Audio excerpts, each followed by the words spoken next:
Day 22, Leap of Joy, Luke chapter 1, verses 39 to 45.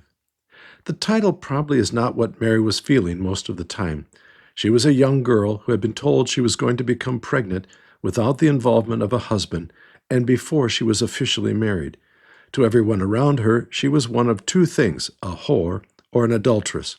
Neither of these descriptions would be a source of joy. At first, it probably wasn't a big deal. The first couple of months of pregnancy often pass unnoticed, except to the woman who is pregnant. But that all changes as the cravings come, the moods change, and even more problematically, for those trying to hide the fact, the belly gets too big to hide. The secret cannot be kept any longer. What little joy there was at being pregnant without a husband quickly faded for Mary. The comments began, and her future husband became the brunt of many snide and derogatory comments.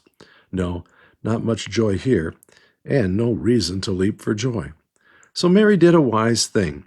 She went on a journey to visit someone who might understand. She went to visit Elizabeth, someone who had lived with the snide and rude, even hurtful comments of others.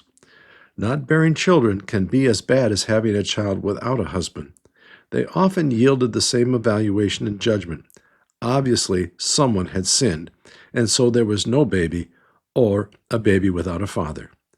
Joseph may have been part of this planned trip. It may have been what he was thinking when Scripture says he didn't want to disgrace her publicly, Matthew 1:19. And to do this meant sending her away, to a place where his relationship to Mary was not known. And so he and she might get some relief from the stress of the whispering of people behind their backs, the unkind comments, and its impact on his business. At least that may have been his plan, until his meeting with Gabriel. Mary still went, but the focus had changed.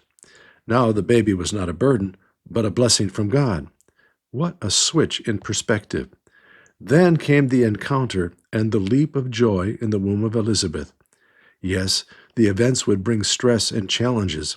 It would not be easy to deal with the comments and attitudes of those who didn't believe them. But it would give them joy to know this happened because God had chosen them.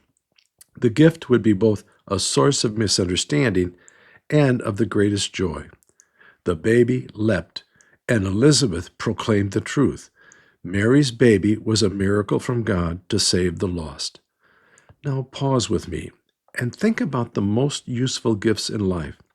Are some of those items things we didn't think we wanted?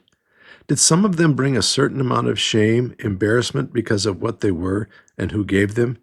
Parents and grandparents can be really good at giving what is best for us, yet leaving us uncertain as how to respond to it.